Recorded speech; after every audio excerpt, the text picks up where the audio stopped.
Good morning, everyone. Thanks for coming back to this last webinar of this four-part series on collective impact. And for some of you who have been with us since the first webinar, thank you very much for your commitment to learn about this topic, and I'm very happy to have you back again. And today is a roundup of this webinar series where we are going to go into the questions that we have collected from the past three webinars. We've organized them into themes, and we hope to address them in a deeper way so that you can bring some concrete actions that you can execute back in your own organization. So today, once again, we have our friends from the Institute, Lise Weaver, who is the co-CEO of Tamarack Institute, and Paul, who is the co-founder of Tamarack Institute with us today. And Wee Peng, I just wanted to highlight that in Singapore, you probably don't almost even know what winter is, but here we've got like 20 centimeters of snow. It's blowing outside. It's not plus 20, it's minus 20 in Canada. This is not the place to come in this time of year. So it's amazing that technology has enabled us to do a webinar like this, where, you know, both of you are in Canada, having very different climates as in Singapore, and yet we are talking about something that we are passionate about with exactly. Well, and Wee Peng, we have to do collective impact so that we collaborate so we can stay warm. Right? I know that's maybe the biggest challenge in Singapore. It's so nice and beautiful, the weather all the time. But anyway, just having some fun. Sorry. Thank you, Paul. Okay, so I think I need not introduce Lise and Paul, elaborate on that, because they have been with us throughout this series, and both of them have been very accomplished practitioners, leaders in the field of collective impact. For some of you who have been Googling the topic on collective impact, I'm sure you will come across journals, articles, or webinars that's been conducted by either one of them. So today, we want to start with, before I go into the questions, maybe just to orient you with the structure of what I'm going to do today. I'm going to ask Paul and Lise a series of questions, and I've organized them according to the three phases of collective impact, right? Starting the collective impact, sustaining it, and measuring the impact of collective impact. And throughout this discussion, please, if you have any questions, please post them in the chat, and I will organize them according to themes, and then we'll ask Paul and Lisa wherever is possible. So before I start with the question and answer session, maybe I'll start with a poll, and I'd really like to hear your response to this poll questions. All right, so maybe Rutte, please help me. Okay, so what are the key barriers that you face in starting a collective impact initiative? Could you give us a response, please? If you can participate in this poll, please help us with the response. What are the key barriers that you face in starting a collective impact initiative? Let us know. Thank you. The poll has started. Wow. All of them. Quite even response. All of them, it looks like. Okay, but the main thing that stood out among the three is a lack of knowledge on how to do it. I think that's great. That shows that we are quite aligned in terms of where we are today. It is about the know-how of to get it started. I mean, the rest of it may come later. It's the resources, convincing my stakeholders. I think those can come later, but really how to get it started. And that's exactly why we are organizing the webinars. And maybe subsequently, if we can have some ideas from you on what you need to get you started in terms of knowledge and capability, share with us your needs so that we can then plan what needs to be done following this webinar series. Thank you very much for your response. So we'll now jump right into the questions, right? So what I'm going to do is I'm just going to paint a scenario just to put things into context. Paul and Lisa, suppose my organization has been providing services to address a particular issue, and I've been doing this for many years, right? while we have programs that are showing that they are effective at a programmatic level, but we are really not sure whether we are making an impact at a population level, right? We do not know whether we are making impact at a population level. The statistic about the issue seems to remain the same, right? Things are not getting better, they're not getting worse, but the program outcomes are telling us that we are doing quite a good job. So over the years, we have collaboration with different agencies, but we really want to make an impact at a population level, making changes at a systemic level. So I think collective impact makes sense, but how do I start? How do I start this process? Can both of you share your experience in a very concrete way? Thank you. Well, maybe I can start on the personal level. So what do you do yourself? And then maybe Liz, if you want to talk more about on an organizational level, right? Because I think on a personal level, you need to ask your question. You have to ask yourself why. Why do you want better outcomes, right? And I think most of the people that are attracted to collective impact are not satisfied with just doing the work well. You know, we were taught at one point this idea that single loop feedback is, are we doing the work? Are we doing the work well? But double loop feedback asks, are we doing the right work? And that was interesting, right? So I think I'm always interested in that individual story. Why do you want more to occur? The second part of that is, who else feels that way? And so one of the first things that I always say is, you just go and meet people, talk to others, your peers, because you're probably not alone. And then the third thing we often do is we say, then go and learn about collective impact together.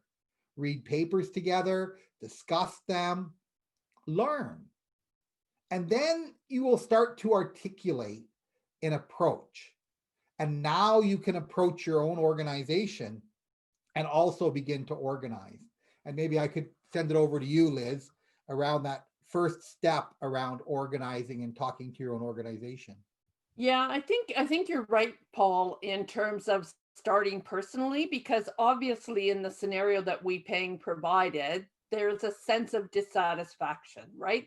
We know that we're getting programmatic change, but at the end of the day, we're not seeing population level change. And so there's a little bit of this intuitive dissatisfaction that people might have. And I agree with you, that kind of meeting with others and saying, is it just us or are there others? And also, I think, then you want to begin to say, okay, so as we sit around a table and talk about, our shared problem or our shared conundrum, what does the data actually tell us about this problem, right? So if we're trying to improve outcomes for elderly, if we're trying to reduce poverty, if we're trying to look at better high school graduation rates, it doesn't matter the issue.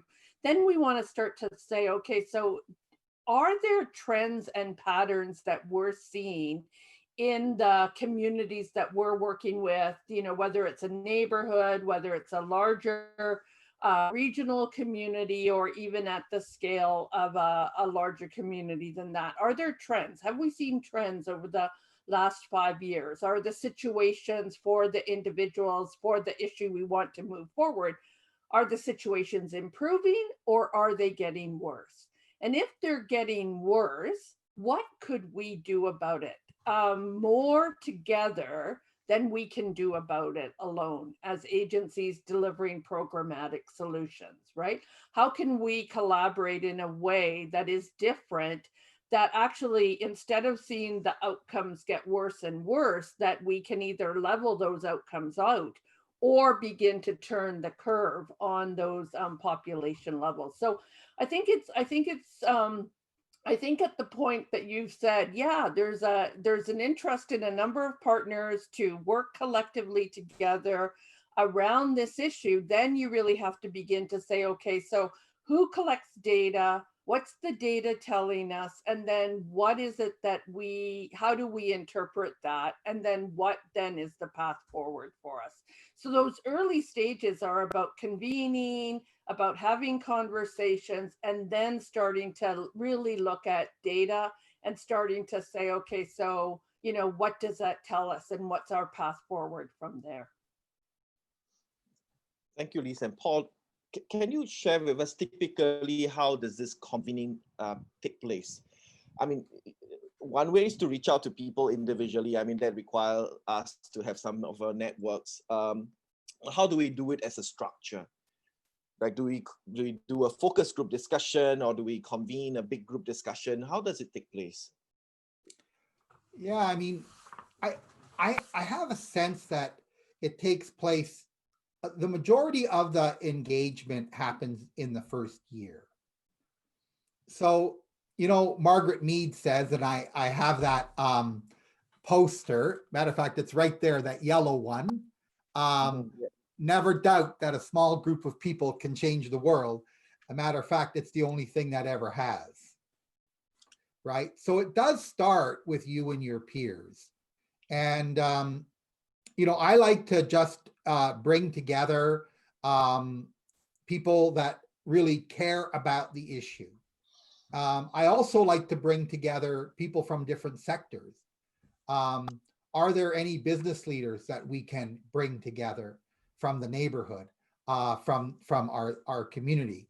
Are there, of course, not-for-profit organizations? Are there government leaders? So often it requires someone who has a lot of connections in the community. And part of it is bringing people together and starting with a dialogue. How can we do more? How do we begin to explore what's really happening? What's the value of a population level outcome, right? And to have those types of early conversations, and then to expand it out. The next thing we do is we have an exercise called the Top 100, where we begin to identify theoretically, if this issue is really going to have an impact, if it's going to really change, who are the 100 people that most need to be involved in this collaboration? And we map it out. Who are the top 25 business people? Who are the top 25 government people? Who are the top 25 not-for-profit people? We have a number of tools, and Liz, maybe you can talk about some of the other ones that we use. That's the one I tend to use the most. And then I think most of you have read the paper, A Common Agenda for Collective Impact, and it kind of lays out a process of how we organize a large community gathering in which we have this kind of seminal moment where we lay out the plan. But a lot of it is about building momentum. And it means creating a database of names. It means having an engagement tool. It means having many conversations. But there's a whole methodical approach that we typically coach communities through in order for them to build the kind of momentum for change. Thank you, Paul, for that. So typically is this initial stage of starting out, creating the momentum guided by someone who have the experience, or this is something that's more intuitive based on commitment level of the constituents, that are interested to do something about the issue? It's interesting, Wei-Peng. One of the preconditions of collective impact that the folks at the Collective Impact Forum write about is this notion of influential champions, right? And so if you want to convene a conversation in the early stages, often that conversation will gain a bit more momentum if it's convened by folks that have more spheres of influence or who might be influential champions. Or if you're convening the conversation and you don't necessarily have that sphere of influence, could you partner with a funder? Could you partner with government? Could you identify an influential champion who will walk alongside you to convene the conversation. And I think that that's a, that's a really important element of thinking about collective impact, because it's not only about really wanting to do the work, it's also having the right levers in place in your community to move some of the work forward, right? And so, so often in organizational work and in collaborative work, we work with, other folks that we've worked with before. In collective impact, they're saying, you really want to think about who are some folks with a sphere of influence, some of those influential champions that should be at the table to help move your progress on this issue forward. And influential champions aren't just CEOs and executive directors of organizations. They can actually be drawn from all parts of the community. They can be the neighbor leader who everybody turns to if you're trying to do neighborhood change work, or it can be that senior citizen that everybody in the community engages as part of their work. So you can think about influential champions in the broadest window, but you want to have those people that have the ability to have influence on the problem. And you really want to, in the early days, really think about, okay, so who are they? How do we engage them? Are they interested in this work, and how do we move it forward collectively? And in some cases, we've seen communities do a co-convening approach, right? Where they'll bring a couple of organizations together, and through the network of those organizations, invite other people around the table.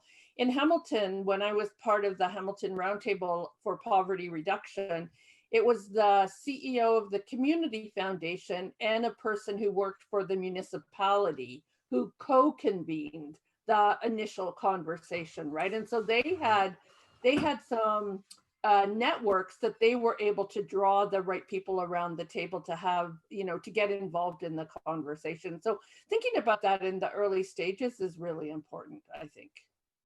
Thank you very much. So I go into my second question. This is about convincing my board to do that. Just hypothetically again, right? So, I mean, this sounds resource intensive. I mean, a lot of this work is my time, right?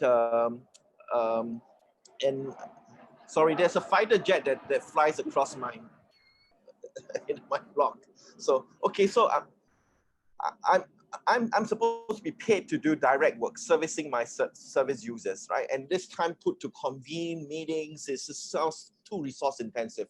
How do I put up a value proposition to my board so that they will support me in this? Manpower is a real constraint. How do I do that?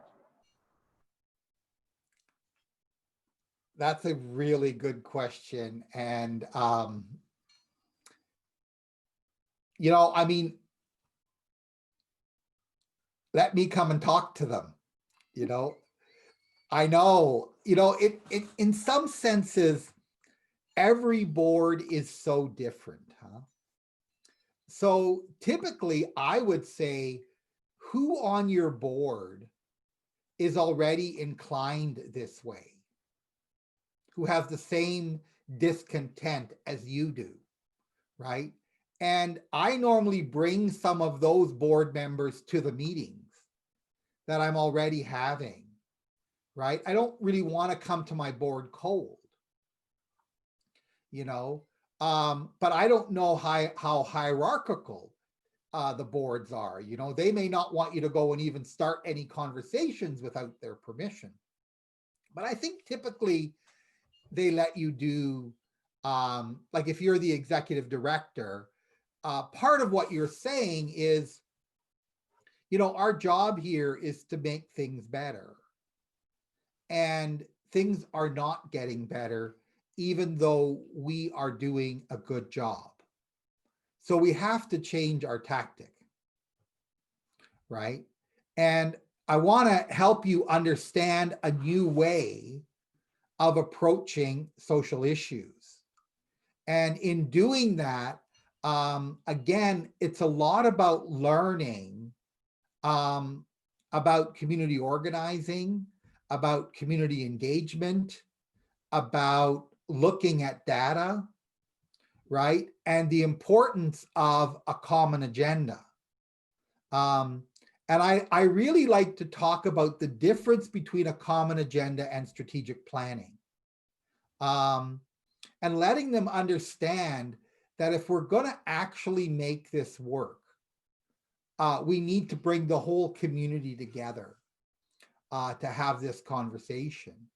But yeah, I mean, Wei-Peng, there's one thing about talking to your board and what to say, but it's the politics of a board that is interesting, because to move from transactional activities as an organization to systemic issues, like to work at a systemic level versus a transactional level, not everybody gets that.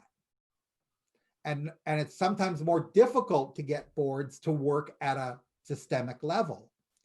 But Liz, you've got lots of experience in this area as well, and governance is one of your particular areas of expertise. Yeah, for me, I'd probably look at a couple of things. I'd want to know, you know, how does this tie into our strategic plan, right? If we have a strategic plan at the organization and our strategic plan has, you know, aspirations in it, how does this new work fit into that? And is there alignment, or is it aligned with the mission and vision of our organization? I might look around the community and say, hey, are there other people that are doing similar work, and what are they learning? And so sometimes you can bring to your board, you know, someone who has done similar work and do a little bit of a learning session with your board, where it's not you bringing it forward, but other people are bringing their experience to the board forward. So it's almost like a board to board learning opportunity. Another thing might be, so if for example, you're working in the area of, let's say you're trying to reduce, you're trying to improve high school graduation rates, for example, you might look at some other examples of collective impact efforts that are out there and also share those with your board. But I think there is, like, just as we say there has to be community readiness, there actually has to be board readiness as well. And I think that really good collective impact efforts not only focus on, you know, the folks around the kind of leadership table, but it's the organizations that are represented by those folks in the leadership table that are also changing along with it, right? So, you know, if you were to ask Tamarack to be at the table, you know, you'd want us to think about, okay, so how is Tamarack going to change its internal processes and work to align with this kind of shared work? And so it's a big conversation, but I think the boards that are ready for that conversation, they and already have indicated in their strategic plans, you know, that they're wanting to work at the level of systems change. Those are boards that are more oriented to this. Thanks, Lise, for that. I think that in a way is a good segue into another question that often comes up. You know, this initial stage of setting up a collective impact project going requires a lot of engagement, convincing people, getting data, some form of maybe a political sense, right? So what do you think are the kind of skill sets that people need to acquire in order for them to undertake a collective impact project? Skill sets. But before you answer the questions, may I encourage participants, if you have any questions that you would like to pose, please go ahead and pose those questions, because we will then move on, right? So if you have any questions in relation to the question that I've asked or clarification from Paul and Lise, please do ask them so that we can continue this discussion. All right, good. So Lise, go ahead with the about skills. Oh my goodness. Oh, go ahead. No, I'll just start with, why don't we just go back and forth? We'll each do one and then do 2 and 3 like that. I mean, the most important one for me is community engagement skills. And it's not just the skills of community engagement, it's a belief system, you know, that you think it's important to engage your community at the citizen level in the solution of the problems that are facing them. And then the skills on how to do that. And there's a number of things that you can do to learn about community engagement, but I would, really encourage people to take some courses on community engagement and learn about that work. Paul, can you help me to unpack that a bit? What comprises community engagement skills? What would you describe to be the kind of skill set that goes into this whole idea of community engagement? Yeah, I mean, at its most basic level, it's just being able, first of all, it's about good informing. Are you informing your population that you're working with about the work that you're doing, right? At the next level is really about coordinating, right? Bringing people together and hosting conversations and dialogue that you're able to listen, just like you started with a poll today. How do we get information from people, right? And then it's, sort of about creating a level of kind of organizing them toward action, right? So the skills are things that a lot of people in community work already have, but it's kind of, it's a belief system that citizens, that the people that you're helping are the people who should also be involved in the solution. The community in which you exist needs to be part of the solution. Solutions are not just done by professionals who are paid to do them. Community engagement says that everyone needs to be involved. The point that you have just made, Paul, about involving the community. I'm right now in one of these projects where we are in a rental community, and we are starting a collective impact initiative there, and we are in really. We have been in discussion. When do we include members of the community in the discussion? We have a steering committee set up to oversee this project, but we're not sure whether should we invite members of the community to be part of the steering committee. If so, would they be able to be involved in the discussion? How do we change the way we discuss about things in the meeting? All these pragmatic questions that come out, right? So how do we do that? That's beautiful, because that's the magic of collective impact. It actually does force you to have different conversations. It does force you to kind of work in the ways that you're talking, right? So that you're more accessible. And you're starting to talk with the people that you're working with and that you're engaging and trying to improve the quality of life with, instead of about. Almost all of our meetings as professionals are about people. We don't talk with them. So it changes the dynamic for sure. Liz? Yeah, and I think, the thing that I've learned weeping is that, yes, you have to have a conversation around your table, but you also have to have a conversation with the folks, right, that you're wanting to involve, and, what would work for them in terms of the involvement? What are the things that you have to do differently as a group in order to engage them effectively? I know, in some of the early work that I did around collective impact in my community before I joined Tamarack, we actually really always were asking the folks with lived experience about their experience, right? And were we providing the right level of engagement? How could we recognize them? What were the things that were working for them? What were the things that weren't working for them? And we actually continually adjusted the way that we worked as a table to not only support the folks with lived experience, but to actually enhance the experience for everybody around the table, right?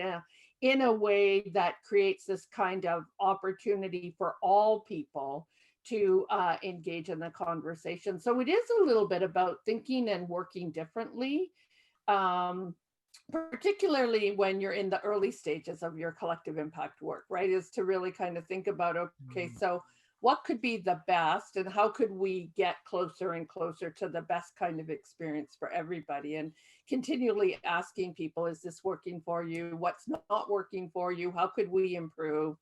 And just really working in that way. I think that that's so important, to be really attentive to those kinds of things, because it's, if you think about lots of the collaborative tables that we sit around as service providers, there are things that we do as a matter of course around those tables because we all know each other. We all kind of speak the service provider language.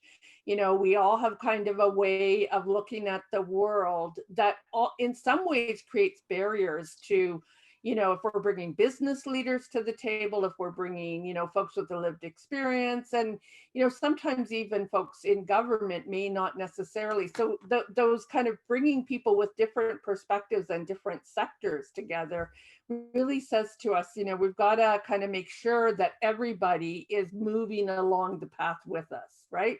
That we're kind of not creating, by virtue of the meeting, not creating any additional barriers to the work that we're trying to do. And it's really fascinating to me because, it's almost like you're creating a little bit of vulnerability, but when you are more vulnerable and you say, okay, so I don't have all the answers and I really want to hear from you in ways that you can help make this process good for each other, you actually get way better processes out of it. So it takes a little bit longer, and it might be a little bit of a go left and then go right and then go left again kind of process, but it actually makes a very rich experience. And I think, every collective impact effort that I've been involved with, you walk away from that experience of really knowing your community at a much deeper level, right? And really kind of understanding some of the things about the community and the people in it and the passion that people have for the community in a way that, I've done lots of work as an executive director of an organization. I never really had that same sense of depth and passion for the community as a whole as I have had when I've been around a collective impact table. Thanks, Lisa. I have a comment from a participant, which I think reinforces the point that you just made. Basically, the comment and as well as a question is that instead of looking at deficits, I suppose this is about deficits of the major services. We look at strengths, right? So because the deficits would already have been picked up by existing former services. So hence, if we think about expanding strengths and assets, right? How do we expand on it? How do we expand on this? Yeah, that's fantastic. Milton, thanks for that question. And I'm not sure if you guys are followers of John McKnight, and I know that Cormac Russell is in Singapore quite often talking about asset-based community development. And for me, that was going to be the second level of skill, right? So community engagement, but then how does one harness assets? And some people would call it a subset of community engagement. I think it's somewhat different. And one of the things that we often will do is asset mapping. So particularly if you're doing a kind of a geographical area, we paying in a rental complex, that to start to understand what are the gifts, as John McKnight will say, who's the founder of asset-based community development, not only what are the gifts that you have, but what are the gifts that you want to give, right? So what do people want to give in their community? What are the things that they enjoy? And it's what you'll find is that lots of people will have the same sorts of gifts that they want to give, and that helps you to create circles of interest. And those circles of interest can be beautiful points of engagement and can move toward action. And it might mean if you're trying to green the the environment around to improve quality of life, that there are a number of people who want to give the gift of gardening, right? People who want to give the gift of design, of music. Like there's a number of things that it seems to you that they're not related to kind of the professional kind of social work type approaches. But ultimately, when we get people engaged, this is the whole theory of community engagement. If people are disengaged, then they're going to criticize you for not doing enough. Because you can't ever solve the problems of other people. But when they're engaged, then they are the ones who are looking for solutions, right? And at the very heart, and I'm sure you know this, Milton, in terms of asking this question, at the very heart of community engagement is that you never do for a community what it can do for itself. But that means you got to figure out what does the community want to do for itself and what can it do for itself.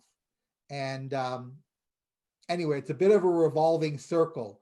The more a community becomes dependent on government solutions, the less engaged they are in creating a community solution.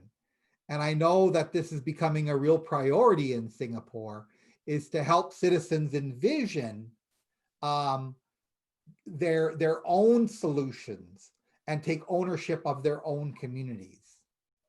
You're smiling, Wee Peng. Yeah, I think that's very wise. I mean, from McKnight and as well as reiterated by you, I think that's a very good principle. As a parent, I believe totally in that.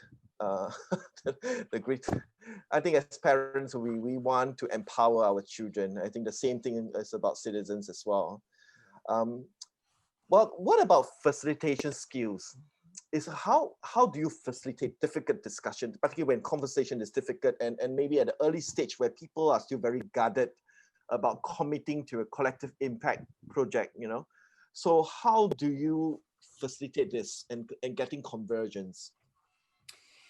You know, I think it is being really thoughtful about how you set up the agenda. So even before you get into facilitation, you want to think about what do we want to accomplish with the agenda, and the fact that we're bringing together people and we have the gift of their time, to get on the gift analogy, right? We have the gift of their time. So what is it that we want to accomplish at this meeting? And then how will we do that, right?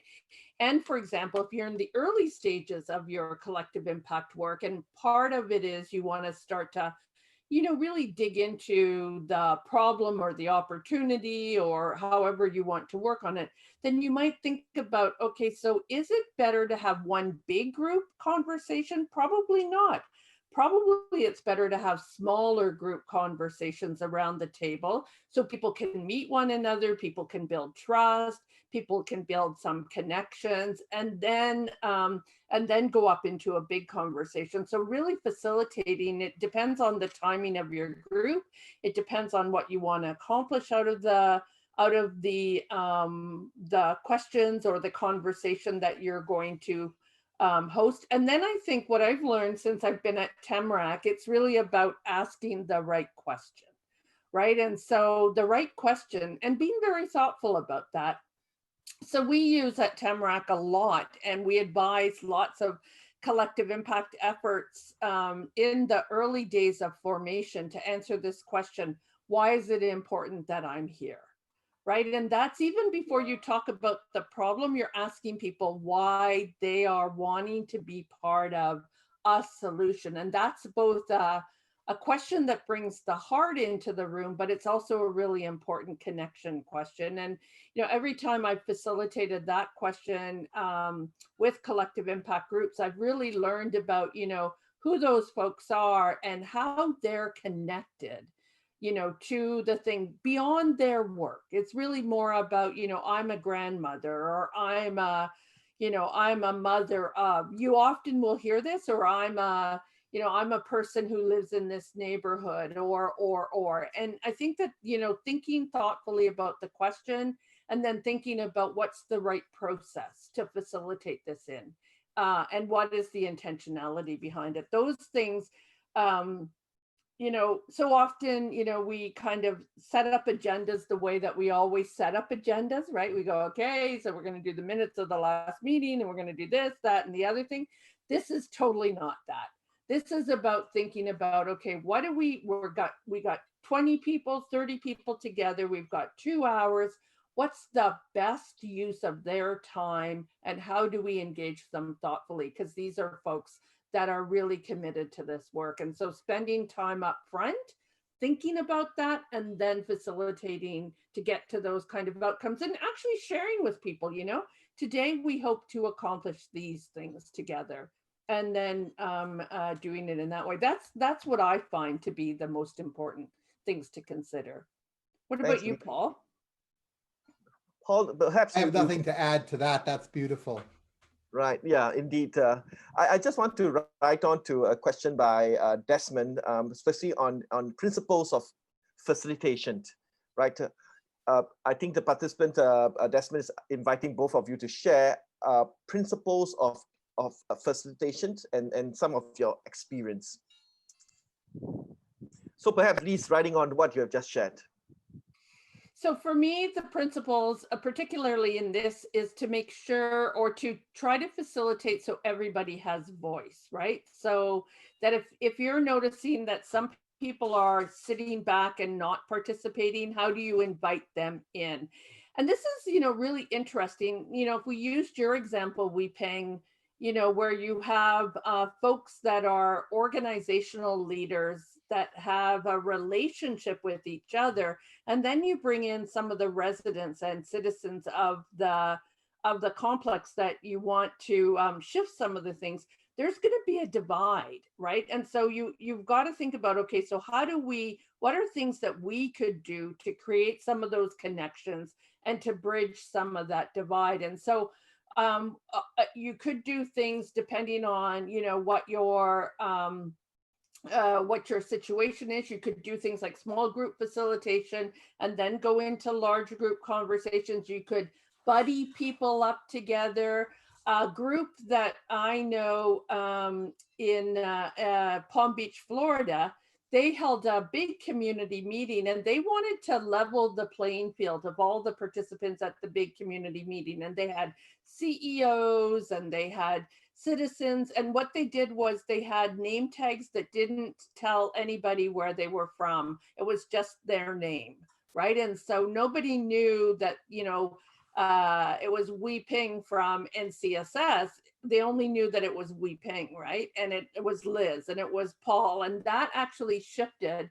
And all the way through, they asked participants to just show up as themselves, right? And so it was kind of interesting because it changed the nature of the conversation. We didn't carry our organizational hat into the room. So I would think about, okay, so how do we make it comfortable for everybody?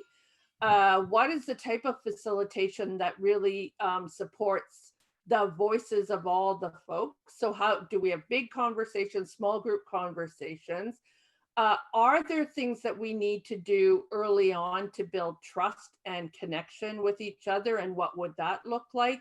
And then I'd also want to think about, post, either pre-meeting or post-meeting, how do I check in with some folks to really say to them, how did that work for you? Was that something, what could we at Tamarack, when we do workshops and other training, we always ask ourselves these two questions. What worked well? What could we improve?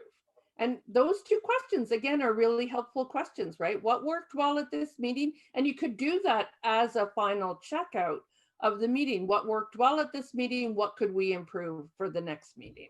So those are the kinds of things that I would build into my toolkit around facilitating meetings.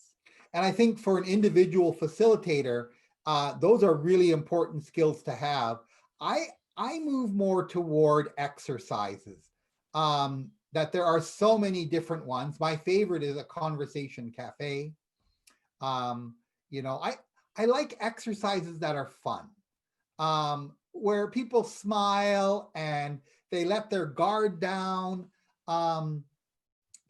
what I find challenging are facilitators who are serious all the time, you know, and who ask tough questions and want people to sort of dig up dirt on each other, right? It's not the way to go. I mean, because part of it is that you want people to leave having had a good time, feeling good about themselves, right? And feeling good about their neighbors, right? The people that they've met some really interesting people. You know, that's why I love multi-sector conversations, you know, where people who are low income are meeting with some business people, there's government people there, you know, and it's just really interesting when you mix it up and people have the opportunity to get to know each other in a unique way. And so we do a lot of that in this work. I mean, a lot of it. Right. There are often in a year of engagement, there can be up to 40 or 50 different dialogues being held. And these are large group dialogues, right? Where people are really getting to know one another. And, you know, I'm also a big believer in doing things well. So if you're going to have a room, you want the room to be nicely decorated. You want there to be good food. You want, you know, there to be, I don't know, like it's just that you want to go out of your way. I love it when there's music and when there's children and that kind of thing. It's almost like a festival environment. Right. You know, one time we worked with Cirque Soleil. Do you guys know Cirque Soleil in Singapore? They're a world famous kind of unique circus, and their head office is in Montreal in one of the neighborhoods that we were organizing in Saint Michel, and they put up a big circus tent, and we held 300 people from the neighborhood came, and then we had a show. The clowns and the acrobats, they all came out and did a show for the neighborhood. Right. That was a very successful engagement. It's Then when wonderful. we asked them to come back next time, twice as many people came.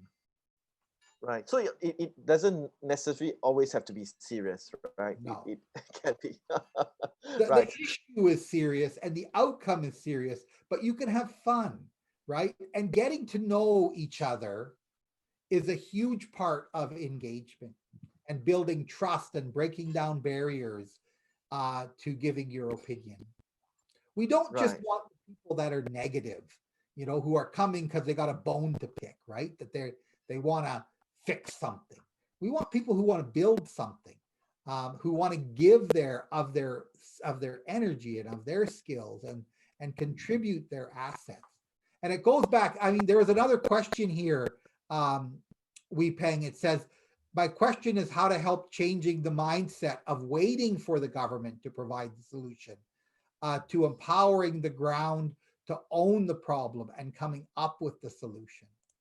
And that's a beautiful question because it's at the heart of it, but it takes time, right? When a neighborhood is so used to being done to, being done for, right? They first of all have to learn how to do with, to work with the government, to work with the service agencies, and then eventually to do it on their own. You know, so there's those stages, right, of development that is so important. Anyway. Absolutely. I mean, Paul, I think these are roles that people have sort of put on plate over time. They've been socialized to assume certain role. So when a service user meet a social worker, they may speak in a certain way. You know, they may not have taken that posture if they've spoken among themselves. So I think having their voice in the discussion is so important.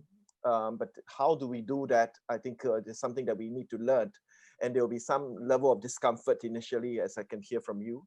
And we may have to maneuver meandering through this process. But it's worthwhile, right? Because their voices give new perspective on actually what the community really needs. It seems like that's so important in this, right? Milton has a follow-up questions on this idea of local area coordinator. All right, and this seems to be an initiative that, if I could recall, where someone is appointed, a paid staff is appointed to sort of engage the residents in a block, and identifying assets among themselves and making connections to those who can offer help to those who may need help. And whether would this initiative sort of create a situation where citizens become more engaged? I hope I have reflected that correctly, Milton. If I'm not, please correct it. Yeah, is this something that happens in Canada? Do you take this approach? Yeah.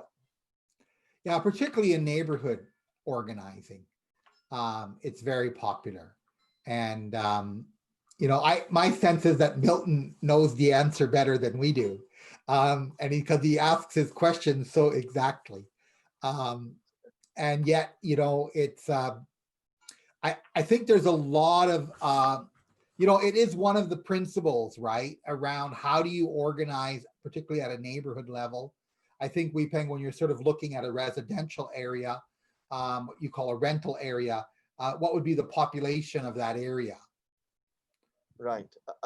Okay. I mean, perhaps about 200, 300 households. Yeah, so that's beautiful to have a local area coordinator, right? And maybe a community center. It doesn't even have to be inside. It could just be a place where people meet regularly. There must be a kind of a community gathering place. Yeah. And it's not always just one local area coordinator. It could be a small group of people. And right.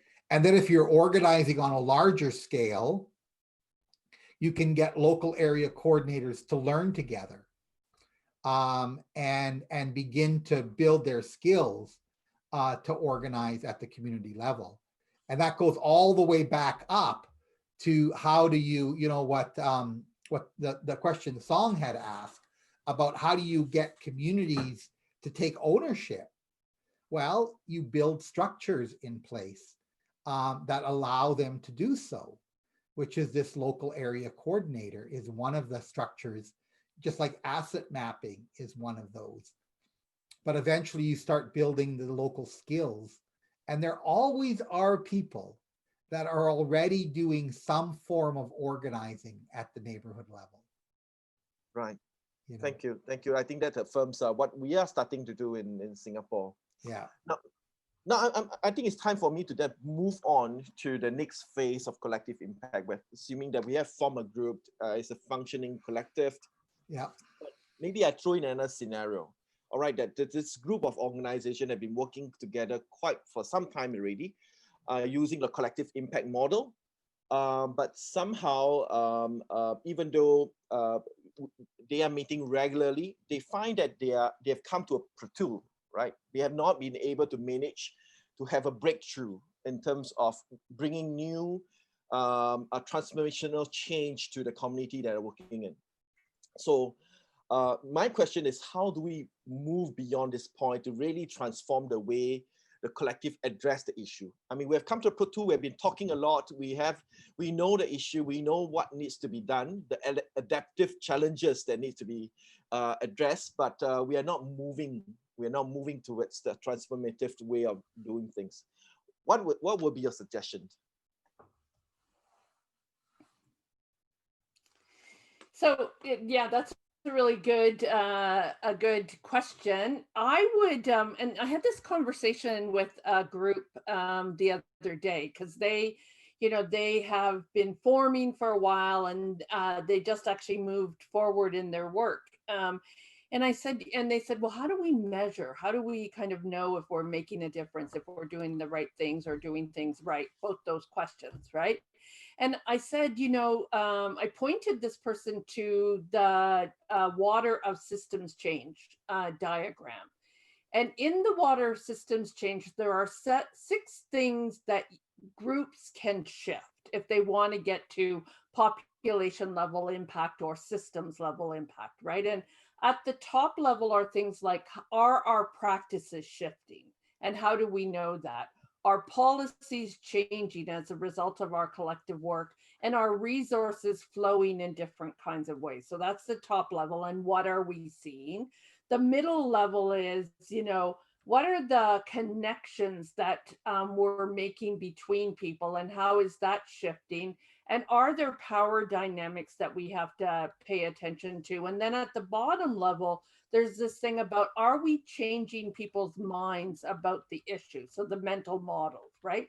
Are people thinking differently about whatever that it is? And I find that framework, kind of helpful to think about, if we're going to move forward our collective impact effort from talking, and we've talked a lot, what do we want to do in any of these 6 areas? What's practical in any of these 6 areas? What's some of that, early momentum that we can work on? And, what we see a lot in a lot of collective impact efforts is sometimes they go for the hardest thing or the thing with the biggest gap.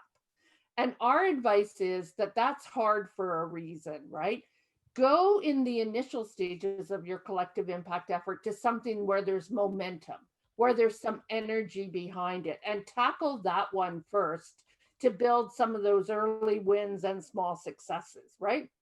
So, it might not be that you can change the whole transportation system for youth to get them to graduate from high school, but you might be able to, as organizations, create some early connections amongst those youth, and create some support services for those youth, because you already have that around your table.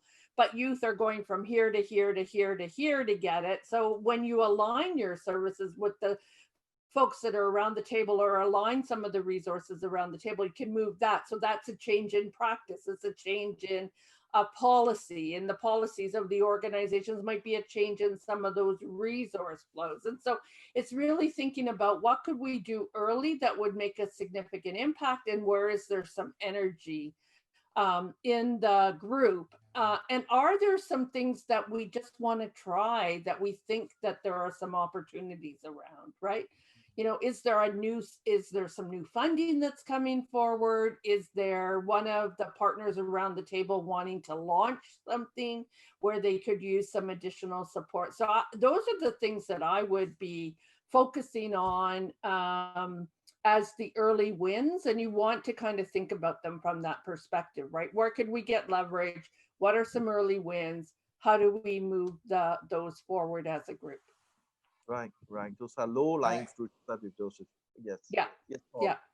Yeah, but I think often in the first year, we're working at shoring up the preconditions for success, right? Like, how important is this issue to the community, right? So we have to elevate the importance of the issue to the community. And that's part of why we have dialogues. That's part of why we inform. Giving good information, helping the community to take ownership of the issue means that they have to understand it, right? The other one is, are there leaders in the community that buy in, right? So, I used to joke, I used to have to drink a lot of beer and play a lot of golf, and do a lot of gardening. You have to get to know the leaders and who are the leaders, and they have to come on side. And sometimes they're political leaders, sometimes they're leaders of social agencies. And they have to also be able to affirm that the issue is important to deal with, right? And then from there, we have to begin to also build the skills of collaboration. If we're going to ask people to work together, it's not always intuitive for them to be able to work together. And it sounds like in Singapore, some of those collaborative skills have not been emphasized recently. And so there are people who, maybe are a bit rusty on how to work together, and maybe a bit afraid on how to work together. And so we need to build those up, right? And then I always think, the fourth condition is, in a sense, that there is, a way of sustaining the work. that we have to build up kind of the funding and the leadership and the kind of organizational base of the work moving forward. So those preconditions in different communities, they're stronger. Sometimes there's an issue. I remember going into a community where there had been 9 shootings in 1 year. It was a gang war. They were highly motivated to work together and to come up with peaceful solutions to deal with the gangs, to deal with the drugs, And so I didn't have to work on people being motivated, right? I didn't have to work at bringing leadership into the discussion. I had to work really hard at collaboration because there was a lot of polarization. Do it this way. They're wrong, right? We can't involve them. They're part of the problem. So the polarization is what we had to deal with and had to move them from being polarized to collaborating, right? And to coming up with common solutions. So it's different all the time at that level. And Paul, sorry, yeah, go ahead, Liz. Yeah. No, I think that's a really important point that Paul just made. It's like every community is going to be nuanced and different, right? And so I think it is really kind of understanding what's in the community that I'm working in, what is happening here, right? And what's the context that I have to pay attention to? Right. So I think, yes, exactly, Paul. I think it's touched on a very interesting point about preconditions, ripening the grounds for collective impact, right? So what do you think is the role of a donor or funder in facilitating this process? I mean, I think if a funder adopt a different, depending on the policy of the funder, it can either sabotage a collective impact process or enable it, right? So I would like to hear a perspective from a donor, the role of the donor. How can it enable collective impact? I'll let you jump in too, Liz, but we have found in Canada, until we've brought the funders, not just the donors, government funders as well, they have to understand that you fund differently on this work, right? We need to bring them into the cycle. They need to learn about the work in the same way, and they have to be willing to be part of the roundtables that are coming up with solutions. Because one of the problems we have is that funders want narrow solutions. They want outcomes that they can measure, right? So then we keep going down to we keep giving them solutions that sort of have the lowest common denominator, so that it can be achieved in a certain period of time. It can be measured in a certain period of time. And they want micro outcomes that they can say, our funding achieved that. Well, you have to really ask, do you want to keep investing in something that never gets better? It's like you're investing in things being done well, but that's not the question. The question isn't, do we want things done well? No, we want things to get better. We want the neighborhood to be healthier. We want them to be able to solve their own problems. How are we going to do that? Right? And so it's really teaching funders, what are they measuring? Are they measuring a kind of system level change, a population level change? And until they are, they're not going to fund it. So we need to bring them along. But Paul, I'm going to ask you a difficult question about this. It's like, for a funder or donor, having the structure is very important. It's like a blanket of comfort. I know what I'm funding. I know in 3 years' time, and this is the KPI that I'm expecting of you. But how do I deal with this uncertainty that I'm not sure what am I investing in, and how long this is going to be, and I don't have a roadmap to guide me. So how do you help a funder to sort of overcome that? To think of this. I'm pretty tough on funders, so maybe it's best if Liz answers that. It is, I think it is that bigger question. You need to have funders who have a bigger vision, right, for the work. If you have a funder, like I think that there are all sorts of funders out there, right? There are funders who want to fund programmatic solutions, and that's where the funding that they want to go should go. But you want to also look at funders who have that more of that systems orientation, right? That population level orientation. And they're the ones that, you know, in the early stages of collective impact work, they're the ones that you hope will walk alongside you, right? And to talk about, you know, and I would look at collective impact overall and say, these are the lessons that we're learning about collective impact, right? That we can tackle some of these bigger issues that our communities are facing. It takes a couple of years. It takes like, you know, 3 to 5 years to get traction for this, but we can make change in that period of time. And so do you have the patience of funding, but also the patience of sticking with it for that 3 to 5 year period? And are you willing to do that, right? And I think then it's incumbent on the group to keep the funder close and walking alongside. I agree with Paul. Those are the most successful collective impact efforts, is when the funder is part of the table and is embedded in the process, right? And is learning alongside you. That's where, you know, you really get good energy. And it's not only about the money from the funder's perspective, right?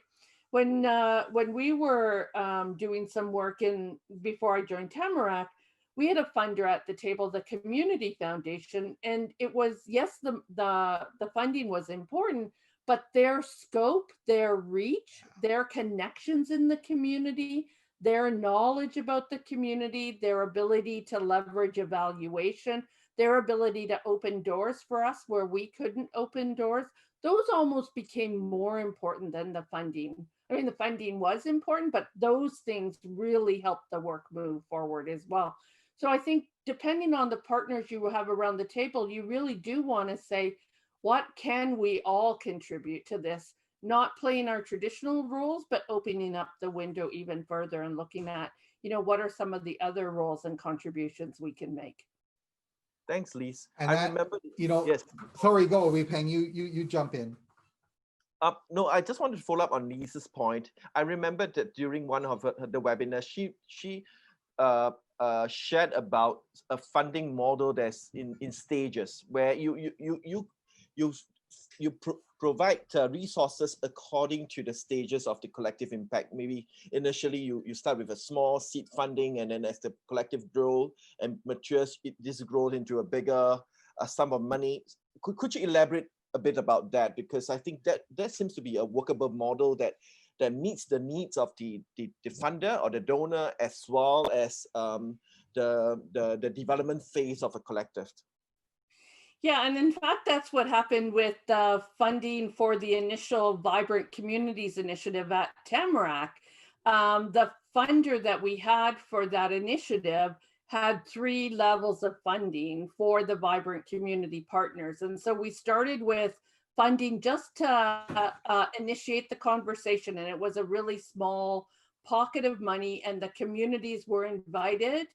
A key player, or a couple key players from each of the communities, was invited to host conversations about the issue, right? And really say, okay, so is our community ready to go deeper on this? And that was the intent of that kind of first phase of funding. It was relatively short term, but you came out of that knowing which communities were ready to move forward and which communities weren't. So that already started to kind of narrow down communities. The second amount of funding was funding that was for that community to build a community plan. And again, it was about engagement. It was about conversation. It was looking at data. It was doing some of that early stage work of collective impact and bringing the right players around the table and having community listening sessions and community conversations. And so not all communities got through that stage either, right? But a large enough number did. And then once they had a plan, then larger amounts of funding came forward. So that happened with Vibrant Communities. It also happened in Ontario with our Ontario Trillium Foundation. And what I really like about that process is that it gives the funder the opportunity to not have to invest really heavily at the very beginning.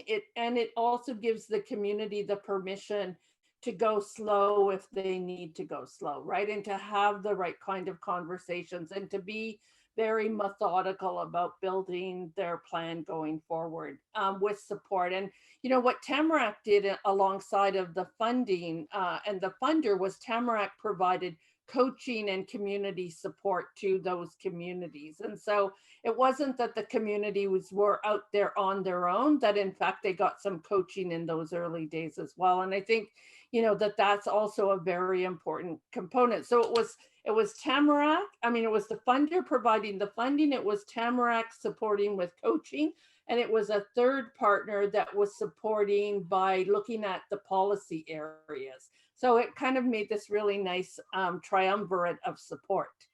Anything That's you very want to nice. add, Paul? Yes.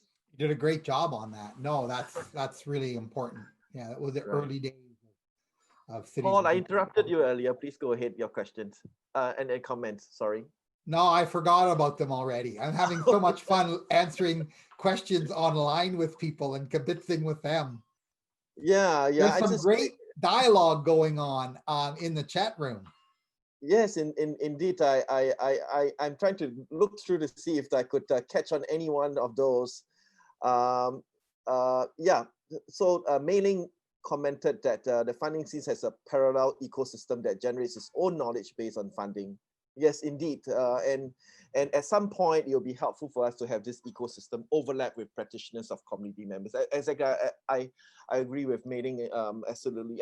In fact, I invited Mailing to be part of this session today, but she felt that I should continue to moderate this because I've, you know, I've been part of this webinar. So Mailing is we work very closely in one of our collective impact projects, and she's very experienced in this. Appreciate. I think it might be good in the future. WePeng is if we had a session just on funders, right. And looking at that, and we could actually bring some experienced collective impact funders to the dialogue as well. I think that is a great idea. We will definitely look into how to do this. Have a dialogue session, a round table, where we invite foundations and big funders to come and talk about how do we fund in such a way that we promote collaboration. The way we fund today, while ensuring that individual service providers are self-sustaining, they are able to carry out their programs without having to work with others. But we have very little incentive for them to work across agencies to partner with each other. Yeah. And also, you know, WePeng, which is kind of interesting that it's been coming out more and more in all 4 of the sessions, right? It's like you want collaboration, but you're also really working on citizen action. Yes. And so the collaboration isn't for the sake of collaboration. What we're wanting is more citizen level impact, realizing that we need to get that, we need citizen level input and citizen level action. So it's funders, we don't just want them to fund collaboration, we want them to believe in, you know, that they're funding citizen action, that the outcome of the collaboration is more citizen action. Right, right. And I think that's much more compelling to funders than getting us to work better together. I think you have brought that up to the next level. This is different. It's a different perspective, I think, about how do we fund in Singapore, we are using the term empowerment. How do we empower the people that uses the service? Do we empower the families and the community that live in, so that they can become part of the solution? They may not always have to be the service recipient, right? And so that's even it's not, I mean, in a sense, it's empowering, but it's also creating a milieu, like it's creating an environment, a culture of empowerment. Right. So it's not so much just empowering individuals, but to create where individuals, their starting point is that we don't need the government to do that for us, right? We can do it for ourselves, right? And that can also be very scary in this conversation, you know? Yes. And we've had whole collective impact approaches go south, as we call it here, when the politicians find out that they're not needed in the same way that they were. You know, everybody always wanted money. Everybody always wanted help. Suddenly they're not coming to us, that they feel like they don't have any power anymore. You know, well, it's a very interesting dynamic, right? And of course that never changes or never happens, but anyway, you're going to have some fun getting through this. I absolutely agree with you, Paul. That could be an issue. Empowering a party could mean disempowering another party in this whole dynamic, right? And so going or at back least to in the traditional way. Yes, and it need not be that way, right? And Yeah. going back to Songwa's earlier comment about how do we shift this, right, mindset, right? The mindset of people who use the service as well as people who receive the service, and as a result, is empowered through the process. I think it's about changing this whole ecosystem in a different way, and that's really difficult. I don't know how do we start, but maybe we should start with conversations. I think you already have started. It is also about a mindset shift, you know. I think when I listen to you, Wee Peng, and I think about, you know, what we've learned at Tamarack and what we've learned in our supporting collective impact work, it's understanding that the people in the community are probably already doing things that are they're navigating the systems, right? They are, you know, they are kind of either they're working around things that aren't working for them, or they're working towards things that are working for them, right?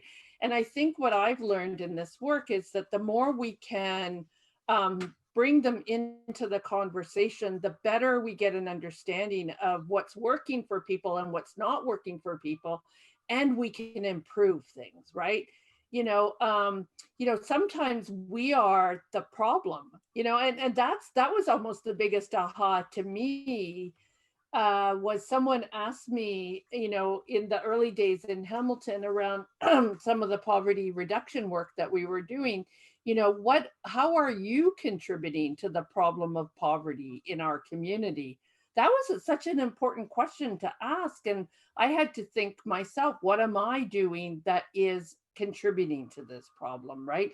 And so I think that there are these kinds of mindset shifts that we have to go through, thinking about the people in our community have solutions. They have ways that they're working around these problems.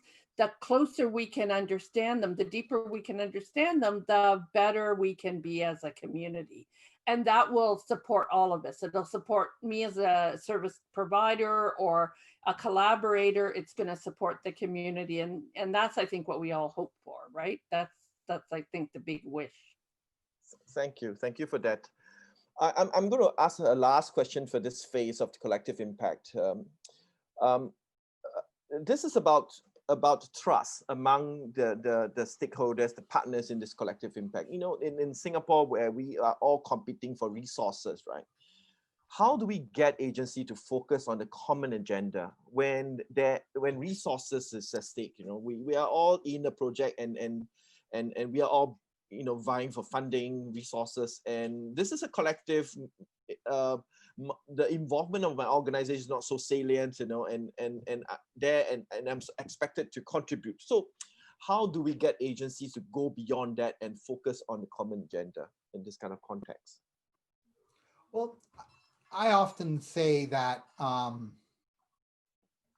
one of the roles of the backbone is to increase the amount of resources that will be focused on the issue. So if you work together,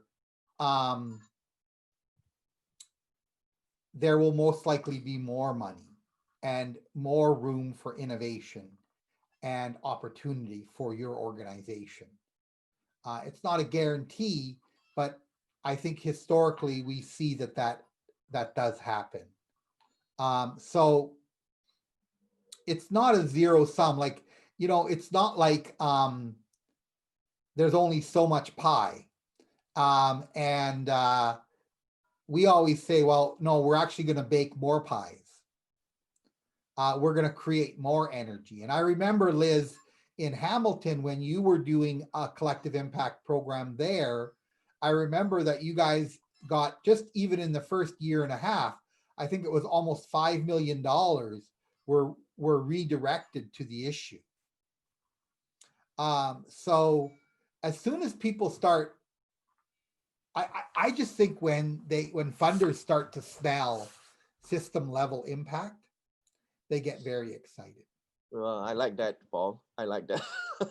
I think they can sniff out systems level solutions, and it's like a magnet, right? Yeah. Yeah, when you get population level outcomes, it's unbelievable, because many of us have spent our entire lives working on an issue and never had and never seen any change at the population level.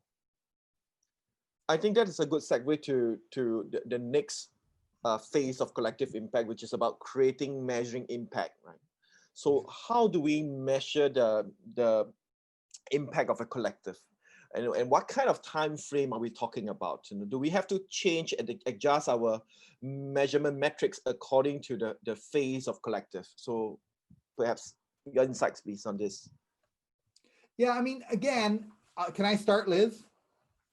Because again, like, I think there are a lot of measures around, are we doing things right? Right? Are people coming to the dialogues that we're hosting?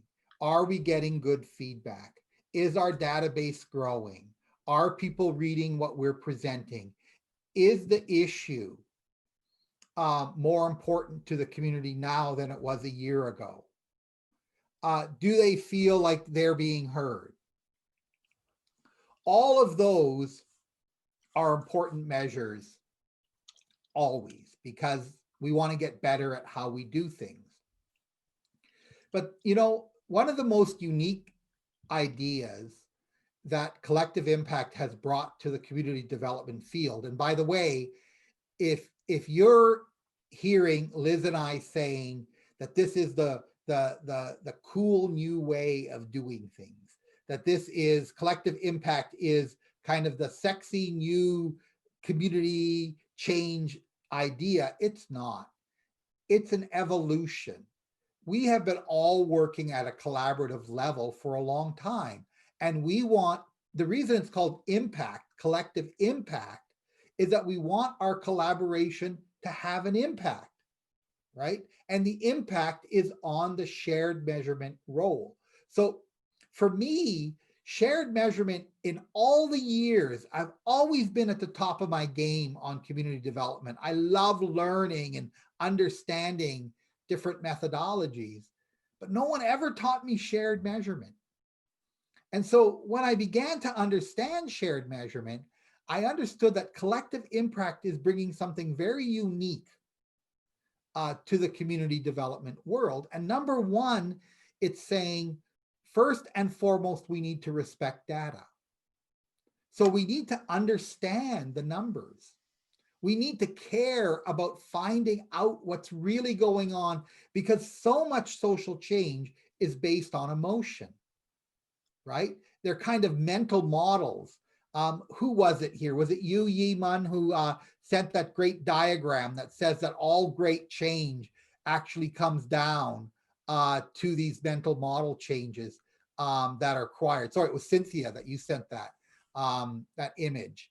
And it does, because, but the thing is, we need to challenge those. And the data will challenge the way that we think about things, right? We always say in poverty all looks the same until you understand it. So once you start understanding the data, you understand there's 20 different reasons why people are poor. And one solution isn't going to help anybody. There is no macro solution. There's just a whole bunch of micro solutions. So first of all, shared is when we all agree that the data is important. I know that sounds so friggin' ridiculous, but it's not. When we all understand that the data is important and we start taking it seriously, then, in Des Moines, Iowa, there's a certain time of year when all the data comes out in terms of people with improved livelihoods. And literally, they are so attuned to that data that there are front page stories in the newspaper about the predictions of what the data is going to look like. They're interviewing community leaders. And then the day the data comes out, it's front page news all over town, right? Very exciting. Well, guess what? In Des Moines, Iowa, the last 2 years running, they've had over 25,000 people per year are now economically self-sufficient who were not before they started this work.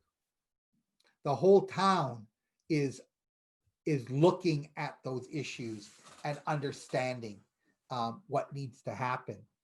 So yeah, I think, we can talk a lot about measurement and impact, but until we really need to get into the shared measurement approach and understand how that changes the entire game that we're playing.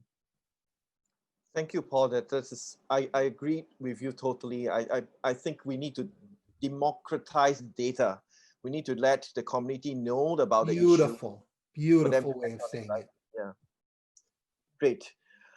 I think time passes so quickly, and we're just 5 minutes away from the end of this. No, let's go for another half hour. Well, at this point of time, I would like to do another poll to have our participants share with us what is that one thing that you need to get you started on collective impact.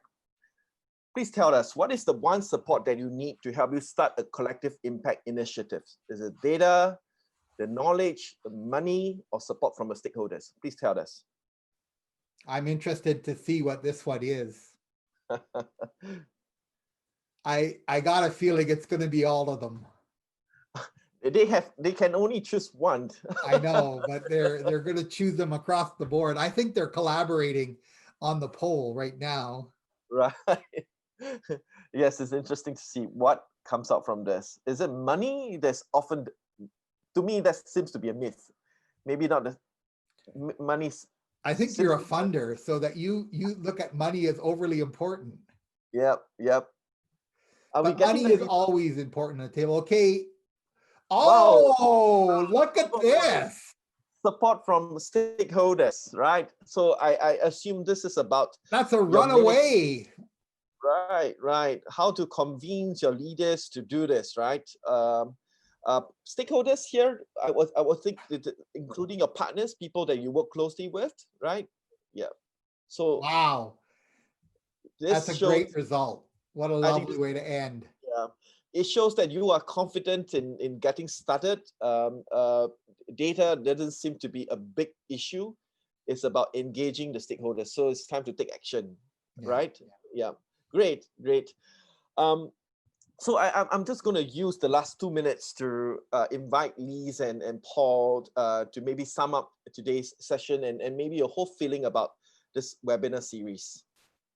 Go ahead, Liz. Why don't you start? So I just want to thank you, Wee Peng, and your team, and the others that I got to meet during the webinars. The folks from Singapore who shared their stories around collective impact. It was really exciting to not only engage in the webinar, but also to watch the questions, to participate in the shared learning, and to learn about some of the early collective impact and more advanced collective impact efforts that are happening in Singapore. So that has been really kind of a great learning experience. And I just want to encourage you to continue your learning journey. And I look forward to, to continuing this partnership between NCSS and Tamarack. So yeah. Very good. Like for me, I just want to get out of the cold and come and visit warm Singapore, right? No, it's not only for the warmth. Everyone I've met has been so kind and warm, and especially you, Wee Peg, who we worked so closely with. And we deeply appreciate that. Like my sense is that collective impact, there's like one of the big things about collective impact is the desire to be relational, right? The inclination to trust rather than mistrust, right? The ability to not know and to engage in knowing together. And that seems to be, I'm sure it's not, I can't generalize, but it kind of seems to be a bit the Singapore way. And so I think building on the strengths of the people and the approaches, I remember here, I forget who was saying it now, when I had said about playing golf. And they said, hey, it's about, having meals together. And it was Mi Ling who said that, and we have coffee and meals together. And these small conversations help to align values, beliefs, and strengthen the big formal conversations we have. The relationships and time spent building them are as important as the structures and processes of formal meetings. And my sense is she's kind of summing up the Singapore way. And that bodes very well for collective impact.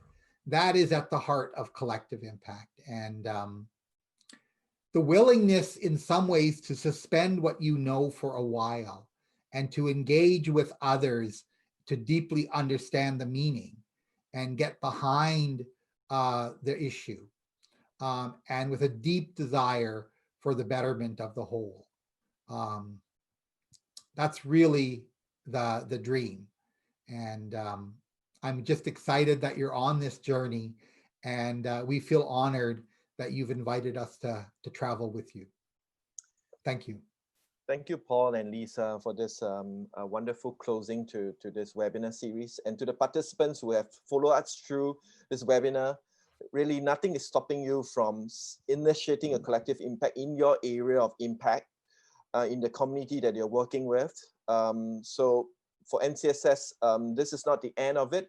We are in the process of constructing a framework that will support collective impact initiative. And so do reach out to me if you think that you have something going that is ready for collective impact. My email address is CHAN_WHEE_PENG@ncss.gov.sg. You know how to reach me.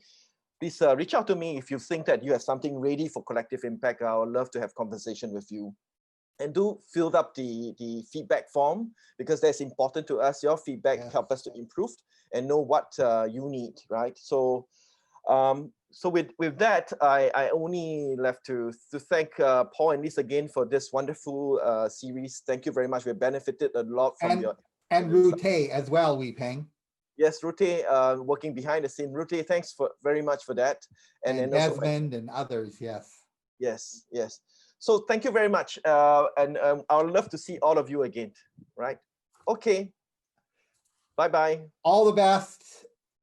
Stay warm. Okay. Bye-bye. Remember the feedback form. Bye. Bye-bye.